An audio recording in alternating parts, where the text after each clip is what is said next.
Szevasztok, üdvözlök mindenkit ebben az új videóban. Ez egy kérésre készült videó, ugyanis egy kedves nézőnk, hallgatónk, nem is tudom, hogy mondjam, feliratkozó kérte, hogy egy japán híres énekestől reagáljak egy énekre, vagy egy dalra, amit igazából megmondom őszintén, hogy én még soha nem hallottam. Vagyis hát talán már a nevet hallottam, de őszintén szóval nem ismerem egyetlen egy számát sem, úgyhogy ez egy teljesen vak reakció lesz.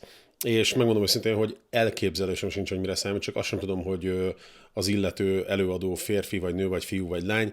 Semmit, de semmit nem tudok róla az ég egyet a világon. Úgyhogy nekem ez egy teljesen új világ lesz, és nyilván ez magával vonzza azt, hogy a dalt sem ismerem, amire most én éppen itt reagálni fogok.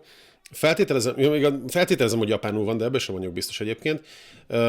Úgyhogy meglátjuk, hogy mit tartogat nekem ez az egész. Kíváncsian várom. És annyit akarok mondani, hogy ha van még ilyen kérésetek, hogy reakciót szeretnétek látni valamilyen általatok nagyon szeretett zenére, vagy előadásra, vagy előadóra, vagy ilyesmi, akkor nyugodtan írjátok meg, de még addig tegyétek meg ezt, amíg be nem indul a csatorna, mint az állat, és annyi felkérésem lesz, hogy egyszerűen nem fog mindenkinek eleget tenni, úgyhogy ez csak egy ilyen általam nagyon-nagyon optimista előrejelzés, hogy remélhetőleg sokan fogjátok majd nézni a csatornát. Nem tudom, hogy egyébként ez az Ado nevezetű előadó, akire most én reagálni fogok, ez mennyire híres otthon, vagy mennyire híres így világszerte. Nyilván valószínűleg azért nem hallottam róla, mert más korosztály vagyunk talán, úgyhogy kicsit aggódom is, hogy egyáltalán nekem ez így milyen lesz, mert ugye teljesen más világban élünk valószínűleg, van egy ilyen sandagyanum, és alapvetően megmondom őszintén, hogy én nem nagyon hallgatok japán zenét, nagyon kevés előadó van, japán előadó van, akit hallgatok. Egyébként csak mondom, feltételezem, hogy Ado nevezett, talán japán, valószínűleg japán, gondolom, feltételezem. Meg amiket írt az illető címek, azokban voltak japán szavak. Én ezt a New Genesis című számot, Shinjidai című számot választottam, igazából csak azért, mert rákerestem Google-ba, hogy melyik a legnépszerűbb száma, és ez jött ki, úgyhogy erre fogok reagálni, remélem, hogy ez jó döntés volt, nem tudom, hogy mennyire tényleg igaz ez, hogy ennyire híres. De ne is húzzuk tovább a szót, bocs, nagyon ki van száradva a szám, azért nyalogatom állandóan, és ezt a fülemet egyébként mindig nyitva szoktam hagyni, mert nagyon idegesít, amikor nem hallom, amit beszélek, hogyha teljesen le van takarva, mert félek, hogy menet közben üvöltözök, mint az állat. Úgyhogy hát lássuk, nem tudom tényleg, hogy mire számít csak. Megnyitottam magamnak itt egyébként a szöveget, de még nem néztem rá, tényleg csak ennyit láttam, hogy Shinjidai. Úgyhogy meglátjuk majd tényleg, hogy miről szól. Na, hát lássuk, reméljük a legjobbakat. 新時代はこの未来だ世界中全部変えてしまえば変えてしまえば Oh, wow. Wow. Tüdő az van.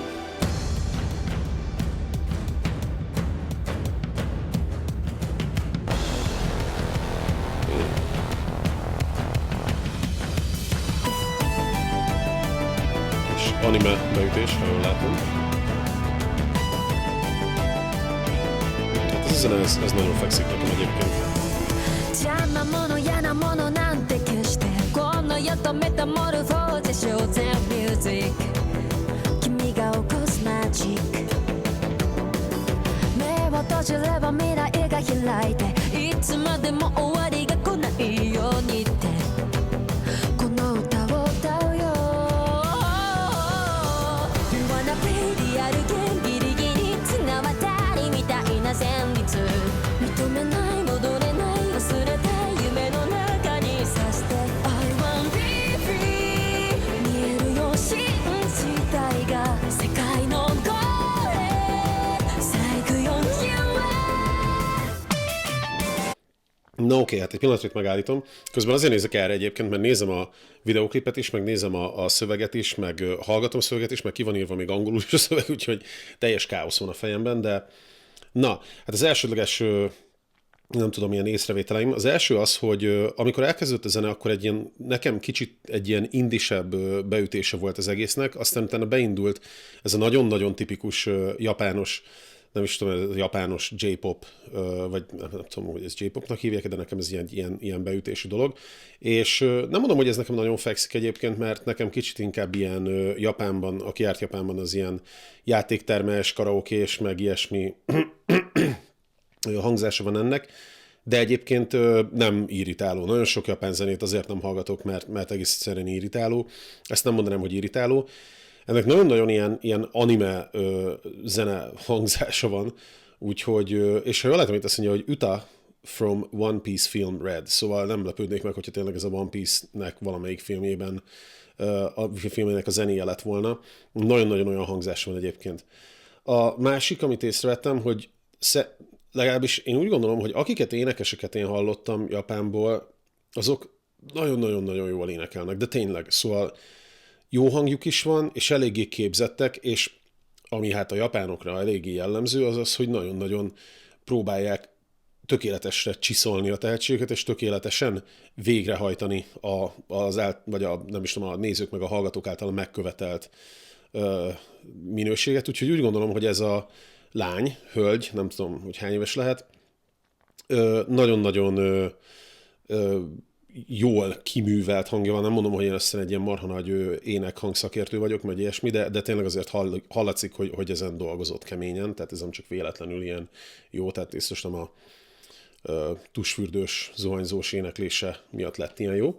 A másik pedig, ami a szöveget illeti, az hát igazából mit mondjak, eléggé tipikus, eléggé fiatalos, tehát a fiataloknak van tényleg ez a nagyon ilyen szabadság görcse, hogy nagyon ki akarnak törni, és nagyon szabadok akarnak lenni, és nagyon-nagyon az új világba át akarnak lépni, de aztán igazából ennek érdekében úgy nagyon különösen senki nem tesz semmit, mert ugyanúgy folytatják a világot, és ugyanúgy az öregek diktálják az iramot itt az országban, Japánban, de valahogy megértem, hogy ez a vágy, és e felé törekednek, de azt is megértem, hogy ez nem feltétlenül működik ilyen jól.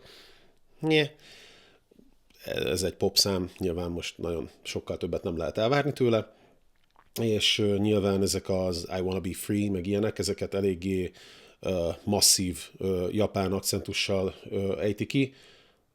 Természetesen ez semmit nem jelent, tehát még nem jelenti azt, hogy nem tud angolul, csak azt, hogy azért ez egy nagyon-nagyon tipikus, szerintem japán piacra készült zene, és meglepő egyébként, hogy ez külföldön, ráadásul Magyarországon is ennyire híres. Na, folytassuk is.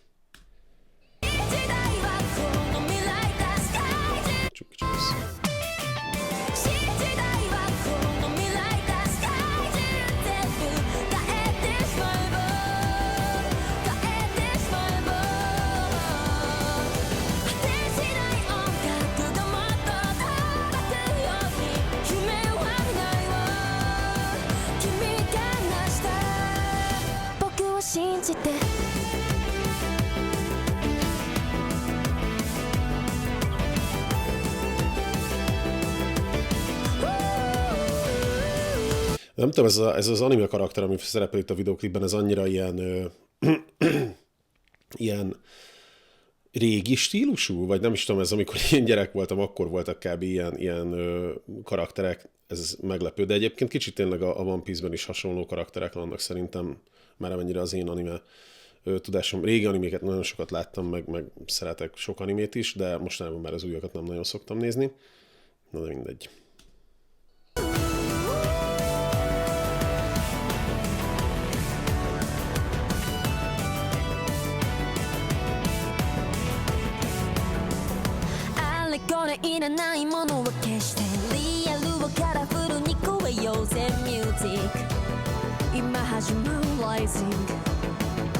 Itt csak megjegyzem, hogy egyébként, amit az előbb mondtam, azt egy kicsit visszaszívom, hogy az angol szavakat nagyon japánosan ejti ki, mert például itt a szövegben, amit nézek, itt az van leírva, hogy Myujikku és Raijingu, és egyébként szépen Z-vel ki tudtam mondani, Music és Rising, ami egyébként a japánokra nem jellemző, és hogyha most megnézitek a képernyőn, itt is pont az van kiírva, hogy Ima Hajimaru, Raijingu, tehát igazából nem kellett volna neki ilyen szépen kiejteni, mert igazából ez nem katakana, a Rising, vagy a Rising, de nagyon ügyesen jól kiejtette.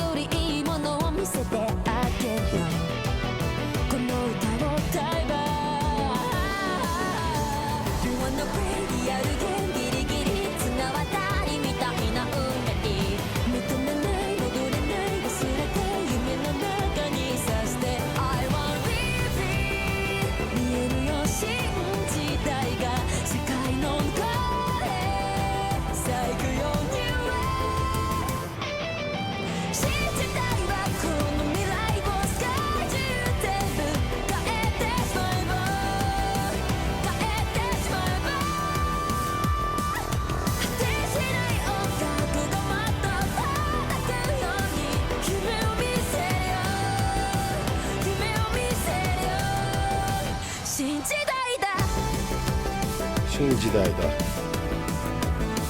Ez az új korszak. Új kor.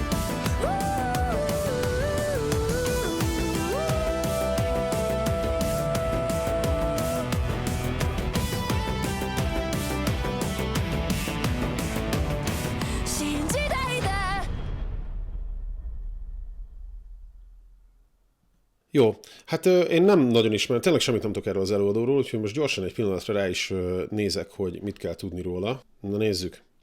Először is a kérdésem az, hogy ez egy igazi élő ember? Ez lehet, hogy nem is egy igazi élő ember. Nem már.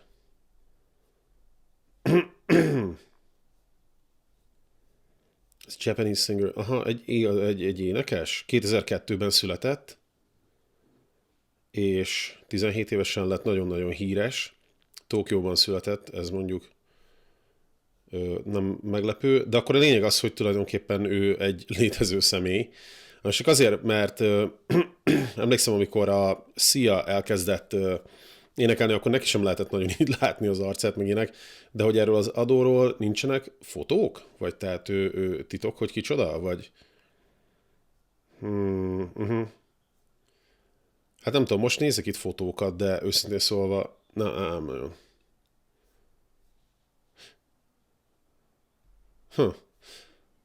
Itt most olvasok egy hírt, hogy Amerikában élt, meg ilyenek, de...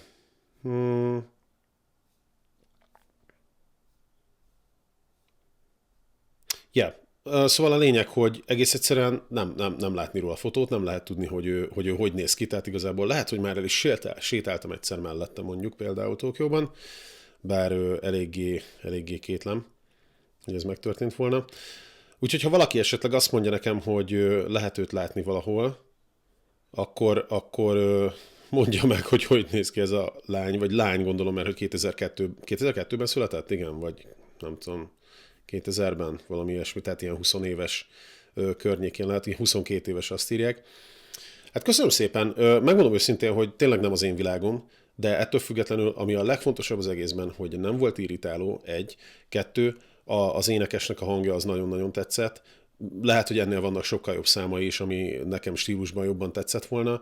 Az elején, amikor elkezdődött az a rész, az nagyon tetszett, az a zene, ami tényleg ilyen, kicsit ilyen, nem is tudom, ilyen visszafogottabb volt, nem ez a nagyon karaoke, anime és játékterem hangulatú. Úgyhogy nagyon köszönöm tényleg, hogy ezt ajánlottatok, és ajánljatok még nekem ilyeneket, mert egyébként ráadásul nem is vagyok képben, nekem is van 2 kisgyerekem, úgyhogy képben kell lennem ám, meg fiatal gyerekeket tanítok, és képben kell lennem, hogy milyen zenék vannak, meg mi a mai fiatalságnak a világa. Sokat nem tudok róla, kicsit le vagyok ragadva a saját világomban, tehát én még az ilyen 90-es évek, meg 2000-es évek zenénél meg vagyok ragadva. Úgyhogy ha tudtok ilyeneket, akkor nyomassátok, neki mélyetek, még adótól is biztos, hogy fogok nézni valamit, hogyha mondtok egy más számot, ami egy kicsit különlegesebb, vagy egy másabb, mint ez. És kérlek, hogy ne felejtsetek el feliratkozni, hogyha ez tetszett, és remélem, hogy nem fogja a YouTube lelőni a számot, vagy nem tudom, így copyrightozni, és akkor így felfüggeszteni a YouTube-on való megjelenését ennek a videónak. Úgyhogy ennyi, szép napot kívánok, köszönöm szépen mindenkinek, és legyetek jók, bye bye!